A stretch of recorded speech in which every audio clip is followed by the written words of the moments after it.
മക്കളെ, ഞാൻ ഈ പറയുന്നത് 1% മൈൻഡ് സെറ്റിന്റെ കഥയാണ്. 1% നമ്മൾ എല്ലാ ദിവസവും നന്നായാലും നമ്മുടെ ജീവിതത്തിൽ എന്തെല്ലാം അത്ഭുതങ്ങൾ സംഭവിക്കും. ഞാനൊരു കുഞ്ഞ് എക്സാമ്പിൾ പറയട്ടെ.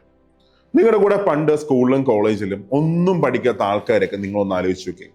അതായത് ഏറ്റവും ബിലോ ആവറേജ് ആൾക്കാർ, നമ്മുടെ ബാക്ക് ബെഞ്ചേഴ്സ് ഒക്കെ നമുക്ക് പറയാം. ടീച്ചർമാരൊക്കെ നിങ്ങൾക്ക് ഒരു കാലത്ത് രക്ഷപ്പെടത്തില്ല, ഇങ്ങനെയൊക്കെ നടന്നോ, ലാസ്റ്റ് തെണ്ടി തിരിഞ്ഞ് നടക്കേണ്ടി വരും, അങ്ങനെയൊക്കെ പറഞ്ഞ് കളിയാക്കിയ ആൾക്കാരൊക്കെ നിങ്ങൾക്ക് ഓർമ്മയുണ്ടോ? നിങ്ങളുടെ കൂടെയൊക്കെ പഠിച്ച ആൾക്കാർ ചിലപ്പോൾ നിങ്ങളുമായിട്ടൊരു കമ്മ്യൂണിക്കേഷനിൽ വന്നിട്ട് കുറേ കാലമായെങ്കിൽ അവരെ കുറിച്ച് ജസ്റ്റ് നിങ്ങളൊന്ന് അന്വേഷിച്ചു നോക്കി. അവരൊക്കെ ഇപ്പോൾ എന്താണ് ചെയ്യുന്നത്, എങ്ങനെ അവർ ജീവിക്കുന്നു?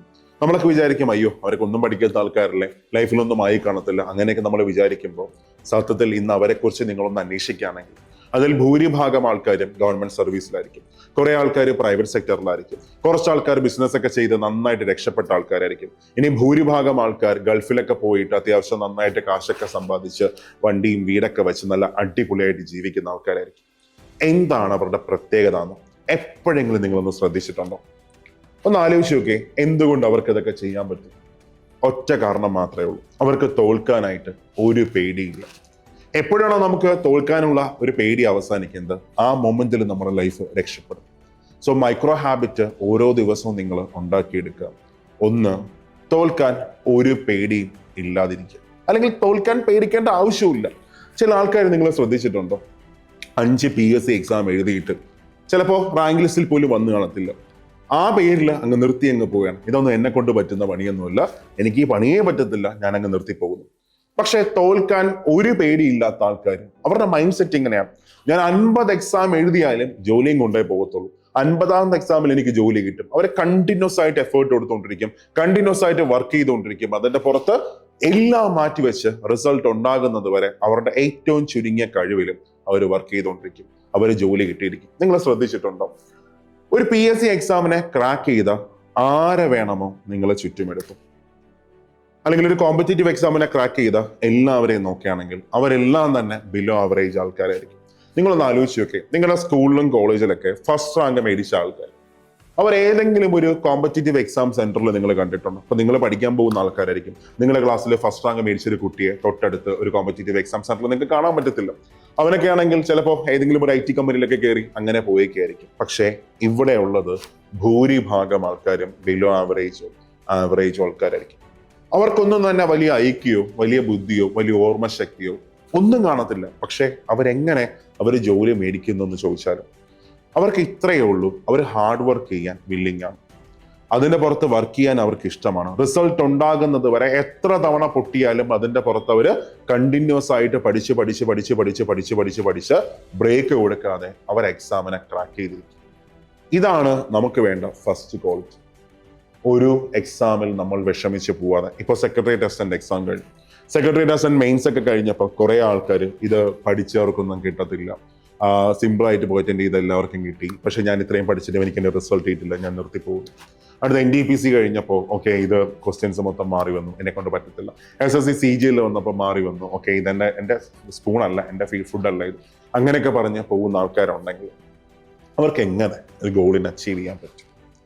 സോ ഓരോ ദിവസവും നമുക്ക് ഉണ്ടാവേണ്ട ഒരു ഇംപ്രൂവ്മെന്റിന്റെ പ്രാധാന്യം ഞാൻ നിങ്ങൾക്ക് പറഞ്ഞുതരാം. നമുക്ക് ഒരു ജോലി കിട്ടാനായിട്ട് ഒറ്റ കാര്യം മാത്രം മതി: നമ്മളെ കൊണ്ട് പറ്റുമെന്ന് നമ്മൾ ആദ്യം ഒന്ന് വിശ്വസിപ്പിക്കുക, നമ്മളൊന്ന് വിശ്വസിപ്പിക്കുക. കാര്യം നമ്മളെ വിശ്വസിക്കാൻ മറ്റൊരാളും കാണത്തില്ല. ആര് നമ്മളെ വിശ്വസിക്കും? ഇവൻ നമ്മുടെ അച്ഛനും അമ്മയും പോലും ചിലപ്പോൾ നമ്മളെ വിശ്വസിക്കത്തില്ല. അപ്പൊ നമ്മളെ വിശ്വസിക്കാനായിട്ട് നമ്മൾ മാത്രമേ കാണത്തുള്ളൂ. അപ്പോൾ നമുക്ക് നമ്മളൊന്ന് ട്രസ്റ്റ് ചെയ്യാൻ പറ്റണം. എനിക്ക് ഈ എക്സാമിനെ ക്രാക്ക് ചെയ്യാൻ പറ്റും, എനിക്ക് അത്ഭുതങ്ങൾ കാണിക്കാൻ പറ്റും. എന്നിട്ട് ഓരോ ദിവസവും മൈക്രോ ഹാബിറ്റ്സ് നിങ്ങൾ ഉണ്ടാക്കിയെടുക്കാം. ഒന്നാമത്തെ ദിവസം കൃത്യമായിട്ട് ഓക്കെ, ഞാൻ ഇന്ന് 3 മണിക്കൂർ പഠിക്കും.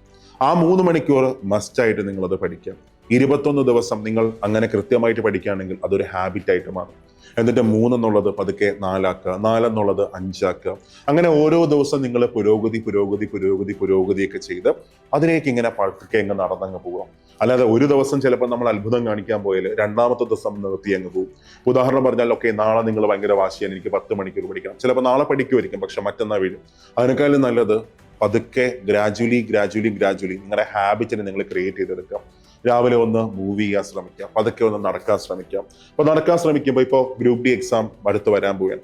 സോ ഗ്രൂപ്പ് ഡി എക്സാമിന് പ്രിപ്പയർ ചെയ്യുന്ന ആൾക്കാർ, അല്ലെങ്കിൽ CPO എക്സാമിന് പ്രിപ്പയർ ചെയ്യുന്ന ആൾക്കാർ, SIക്ക് പ്രിപ്പയർ ചെയ്യുന്ന ആൾക്കാർ, ഇപ്പോഴേ പതുക്കെ ഒന്ന് മൂവ് ചെയ്ത് തുടങ്ങാം, ഒന്ന് നടന്നു തുടങ്ങാം. അപ്പോൾ നമുക്ക് നമ്മളെ ഒന്ന് ബോധിപ്പിക്കാൻ പറ്റും, ഓക്കെ ഞാൻ ഈ എക്സാമിന് വേണ്ടി എഫേർട്ട് കൊടുക്കുന്നുണ്ട്, അതൊക്കെ എഫേർട്ട് കൊടുക്കുന്നുണ്ട്. അപ്പോൾ മനസ്സ് തന്നെ നമ്മളോട് പറയും, okay you are doing good. ആ ഒരു അവസ്ഥ അപാരമാണ്. മാത്രമല്ല അച്ചടക്കം പതുക്കെ നമുക്ക് ഉണ്ടാക്കിയെടുക്കാൻ പറ്റിയാൽ, ലൈഫിൽ അച്ചടക്കം ഉണ്ടാക്കിയെടുക്കാൻ പറ്റിയാൽ അതും പ്രിപ്പറേഷനെ നന്നായിട്ട് ഹെൽപ്പ് ചെയ്യും. ഒക്കെ കൃത്യമായിട്ട് നമുക്ക് അച്ചടക്കം വരും. ഇത്ര മണിക്കൂർ പഠിക്കണമെന്നൊരു തോന്നലുണ്ടാകും. ലൈഫിലെ പ്രയോറിറ്റി എന്താണെന്ന് നമുക്ക് മനസ്സിലാക്കാൻ പറ്റും. അല്ലാതെ കുറെ റഫായിട്ടുള്ള ഒരാവശ്യവുമില്ലാതെ കുറെ തിരക്കുകളിലേക്ക് നമുക്ക് പോവേണ്ട എന്ന് മനസ്സ് പക്കയായിട്ട് പറയും. ഓക്കെ നീ ആ തിരക്കിലേക്ക് പോകേണ്ട, പ്രിപ്പറേഷനിലെ ഫോക്കസ് ചെയ്യും, അതിൽ നിനക്ക് റിസൾട്ട് കിട്ടും. അത് മനസ്സ് പറയും. അപ്പോൾ നമുക്ക് വേണ്ട ഫസ്റ്റ് ക്വാളിറ്റി എന്താണെന്ന് ചോദിച്ചാൽ ഇത് നമ്മളെ കൊണ്ട് പറ്റും. അതിനുവേണ്ടി എന്തൊക്കെയാണോ ചെയ്യേണ്ടത് ആ ചെയ്യേണ്ട കാര്യങ്ങളിൽ കൺസിസ്റ്റന്റ് ആയിട്ട് എഫേർട്ട് കൊടുത്തുകൊണ്ടിരിക്കുകയാണ്. ഇവിടെ നമുക്ക് ഒരുപാട് എക്സാംസ് വരാൻ പോവുകയാണ്. അപ്പോൾ നിങ്ങൾ ചിന്തിക്കുക, ഈ എക്സാമിനെ എനിക്ക് എങ്ങനെ കാണണം? എനിക്ക് 1000-ൽ മതിയോ, 100-ൽ മതിയോ, അത് ആദ്യ റാങ്കുകളിൽ കയറണം? ആ റാങ്ക് എനിക്ക് അച്ചീവ് ചെയ്യണമെങ്കിൽ എന്തൊക്കെയാണ് ഞാൻ പോവേണ്ട വഴികൾ, എന്തൊക്കെയാണ് ഞാൻ അച്ചീവ് ചെയ്യേണ്ട കാര്യങ്ങൾ, അത് നിങ്ങൾ കൃത്യമായിട്ടൊന്ന് വിഷ്വലൈസ് ചെയ്യുക. വിഷ്വലൈസ് ചെയ്തിട്ട് ഓരോ ദിവസവും പതുക്കെ പതുക്കെ പതുക്കെ അതിലേക്കുള്ള വഴി പോലെ നമ്മൾ ഒന്ന് ഇമ്പ്രൂവ് ചെയ്ത് അതിലേക്കൊന്ന് നടന്നു പോവുക. എന്നിട്ട് ആ വഴികളിൽ മൊത്തം നിങ്ങൾ നന്നായിട്ട് ചെയ്യുന്നുണ്ടെങ്കിൽ സന്തോഷിക്കുക.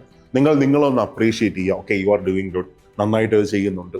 അപ്പോൾ നിങ്ങൾക്ക് കിട്ടുന്ന റിസൾട്ട് ഉണ്ടല്ലോ, അമേസിങ് ആയിരിക്കും. കുറച്ച് ദിവസങ്ങൾ കൊണ്ട് തന്നെ, അതായത് ഒരു 50 ദിവസങ്ങൾ കൊണ്ട് തന്നെ നിങ്ങളുടെ ലൈഫ് മാറുന്നത്, നിങ്ങളുടെ ജീവിതത്തിൽ അത്ഭുതങ്ങൾ സംഭവിക്കുന്നത് നിങ്ങൾക്ക് കാണാൻ പറ്റും. അപ്പോൾ ആ ഒരു മൈൻഡ് സെറ്റ് എല്ലാവരും ഉണ്ടാക്കിയെടുക്കുക. നിങ്ങളെ കൊണ്ട് പറ്റും. നിങ്ങളുടെ ജീവിതത്തിൽ ആർക്കെങ്കിലും ഒരാൾക്ക് ഒരത്ഭുതം കാണിക്കാൻ പറ്റുമെങ്കിൽ ഞാൻ എപ്പോഴും പറയുന്ന പോലെ അത് ആർക്ക് മാത്രമായിരിക്കും? നിങ്ങൾക്ക് മാത്രമായിരിക്കും. അപ്പോൾ തോൽവി അതൊരു വിഷമമായിട്ട് എടുക്കണ്ട. തോൽവിയിൽ നിന്ന് മാത്രമേ നമുക്ക് വിജയിക്കാൻ പറ്റത്തുള്ളൂ. എപ്പോഴും എൻ്റെ ഒരു ചേട്ടൻ പറയുന്നൊരു ഡയലോഗ് ഉണ്ട്. ഒരു പേന എടുത്ത് വെച്ചിട്ട്, അമലെ ഇത് ലൈഫാണ്, എൻ്റെ ഈ പേന ഇങ്ങനെ ഒന്ന് മറിയുമ്പോൾ ലൈഫിലൊക്കെ നമ്മൾ വീണു, തിരിച്ചടി എന്ത് ചെയ്താൽ മതി, ഒന്ന് നൂത്ത് വെച്ചാൽ മതി, എല്ലാം ഓക്കെ ആവും. അപ്പോൾ പ്രശ്നങ്ങൾ ലൈഫിൽ വന്നാൽ ആ പ്രശ്നങ്ങളിൽ നമ്മൾ ഫോക്കസ് ആവാതെ എന്താണോ നമ്മുടെ അൾട്ടിമേറ്റ് ആയിട്ടുള്ള ഗോൾ, ആ ഗോളിൽ നമ്മൾ ഫോക്കസ് ആവുക. ഒബ്സ്റ്റക്കിൾസ് എല്ലാം അതിൻ്റെ ഇടയ്ക്ക് വരും. ചിലപ്പോൾ നമ്മൾ പ്രിപ്പയർ ചെയ്യുമ്പോൾ നമുക്ക് പോസിറ്റീവ് ആറ്റിറ്റ്യൂഡ് കിട്ടണമെന്ന് ഒരു നിർബന്ധവും. കാര്യം നമ്മളൊരു വീട്ടിൽ ഒറ്റയ്ക്കായിരിക്കത്തില്ല താമസിക്കുന്നത്. അവിടെ ചിലപ്പോൾ ഒരുപാട് ആൾക്കാർ കാണും. ചിലപ്പോൾ നമ്മുടെ ഹസ്ബൻഡ് കാണും, വൈഫ് കാണും, അച്ഛൻ കാണും, അമ്മ കാണും, അമ്മ കാണും, അളിയൻ കാണും, നാത്തൂൻ കാണും. എല്ലാവരെയും തൃപ്തിപ്പെടുത്തി നമുക്ക് ഒരിക്കലും പഠിക്കാൻ പറ്റത്തില്ല. അപ്പോൾ അവിടെ നമുക്കൊരു തടസ്സം ഉണ്ടാകുമ്പോൾ ആ തടസ്സത്തിൽ ഫോക്കസ് ചെയ്തു. ഇപ്പോൾ ഒരാൾ നമ്മളെ സപ്പോർട്ട് ചെയ്യുന്നില്ല, നമ്മൾ അവരുമായിട്ട് വഴക്കൂടാൻ പോയില്ല, പിന്നെ നമുക്ക് പ്രിപ്പറേഷൻ സമയം കിട്ടത്തില്ല. എപ്പോഴും നമ്മൾ അങ്ങോട്ടും ഇങ്ങോട്ടും വഴക്കൂടി മാത്രമേ നിൽക്കത്തുള്ളൂ. അപ്പോൾ എന്ത് നമുക്ക് മനസ്സമാനം കിട്ടും? എങ്ങനെ നമുക്ക് പഠിക്കാൻ പറ്റും? ഒരിക്കലും പറ്റത്തില്ല. പകരം നിങ്ങൾ സൈലന്റ് ആയിട്ട് നിങ്ങളുടെ മൈക്രോ ഹാബിറ്റിനെ ക്രിയേറ്റ് ചെയ്ത് ഒരു വ്യക്തമായ ഗോള്, ആ ഗോളിൽ പക്കയായിട്ട് ഫോക്കസ് ചെയ്ത് പോവുകയാണെങ്കിൽ നിങ്ങൾക്ക് നാളെ ജോലി കിട്ടുമ്പോൾ ആ ജോലി അവരോടെല്ലാം മറുപടി പറഞ്ഞു. ഒന്ന് ആലോചിച്ച് വെക്കുന്നു. ആ ഒരു ബ്യൂട്ടി ഞാൻ പറഞ്ഞുതരാം. നിങ്ങൾ ഏറ്റവും അധികം എതിർക്കുന്ന ഒരാളുടെ മുമ്പിൽ നിങ്ങൾക്ക് ആദ്യം ശമ്പളം കിട്ടും. 1ാമത്തെ മാസം ശമ്പളം കിട്ടും. ആ ശമ്പളത്തിൽ നിന്ന് ഒരു 5000 രൂപ എടുത്ത് അവരുടെ കൈ കൊണ്ട് കൊടുക്കുമ്പോൾ ആ ഒരു പ്രതികാരം ഒന്ന് ആലോചിച്ച് നോക്കി, ആ ഒരു മൊമെന്റ് ഒന്ന് ആലോചിച്ച് നോക്കി, എന്ത് മനോഹരമായിരിക്കും അത്. അപ്പോൾ അത് സ്വപ്നം കാണുക. ആ സ്വപ്നത്തിലേക്ക് എത്താനായിട്ട് ഓരോ ദിവസവും നമ്മളൊന്ന് ഇമ്പ്രൂവ് ചെയ്തുകൊണ്ടിരിക്കുക. ഒരു ദിവസം കൊണ്ട് ഒരിക്കലും അത്ഭുതം കാണിക്കാൻ പറ്റും. അത്ഭുതങ്ങൾ എപ്പോഴും എന്താണ്? കണ്ടിന്യൂസ് ആയിട്ട് ഒരു പ്രോസസ്സിലൂടെ സംഭവിക്കുന്നതാണ്. ആ പ്രോസസ്സിനെ നിങ്ങൾ ട്രസ്റ്റ് ചെയ്യുക. Trust the process. അതിനുവേണ്ടി ഓരോ ദിവസവും ഓരോ ശതമാനം വെച്ച് ജീവിതത്തിൽ ഒന്ന് ഇമ്പ്രൂവ് ചെയ്യാൻ ശ്രമിക്കുക. അച്ചടക്കം ഉണ്ടാക്കുക, രാവിലെ ഒന്ന് നടക്കാൻ ശ്രമിക്കുക. പിന്നെ അതേപോലെ നമ്മുടെ ഗോൾ അച്ചീവ് ചെയ്യാൻ എന്തൊക്കെയാണ് നമുക്ക് വേണ്ടത് അത് കൃത്യമായിട്ട് ഐഡന്റിഫൈ ചെയ്യുക. അതിനെ എഴുതിയിടുക. ആ വഴിയിലൊന്ന് സഞ്ചരിക്കുക. അവസാനം മക്കളെ, നിങ്ങളൊരു വർഷത്തിനകം ആ ഗോളിലേക്ക് എത്തുമ്പോൾ നിങ്ങൾ അനുഭവിക്കുന്ന ഒരു സന്തോഷം ഉണ്ടല്ലോ, പറഞ്ഞറിയിക്കാൻ പറ്റത്തില്ല. ഒരിക്കലും പറഞ്ഞറിയിക്കാൻ പറ്റത്തില്ല. അപ്പോൾ തോൽവിയിൽ വിഷമിക്കാതിരിക്കുക. എല്ലാം സംഭവിക്കുന്നുണ്ട്. ഒറ്റ തവണ ആരും വിജയിച്ചിട്ടൊന്നുമില്ല. ഇപ്പോൾ ഇവൻ ഇന്ത്യയുടെ കേസ് എടുക്കുകയാണെങ്കിൽ, ISROയുടെ കേസ് എടുക്കുകയാണെങ്കിൽ എത്ര തവണ റോക്കറ്റ് വിട്ടിട്ടായിരിക്കും ഒരു തവണ ആദ്യം അവർ മെയിനിലേക്ക് പോയത്. ഇത്രയേ ഉള്ളൂ. പരാജയങ്ങളെ ഒരു എക്സ്പീരിയൻസ് ആയിട്ട് കാണുക. അടുത്ത തവണ എനിക്ക് കുറച്ചും കൂടെ ഇമ്പ്രൂവ് ചെയ്യാൻ പറ്റും, അതിൽ നിന്ന് പാഠങ്ങൾ ഉൾക്കൊള്ളുക. എന്നിട്ട് അതിനുവേണ്ടി വിജയിക്കാനായിട്ട് എത്രത്തോളം നമുക്ക് എഫേർട്ട് കൊടുക്കാൻ പറ്റുമോ അത് ചെയ്തുകൊണ്ടിരിക്കുക. എല്ലാം സെറ്റാകും. ഒരു സ്ട്രോങ് ആയിട്ടൊരു മൈൻഡ് സെറ്റ് മാത്രം മതി. ലൈഫ് മുന്നേറുന്ന നിങ്ങൾക്ക് തന്നെ കാണാൻ പറ്റും.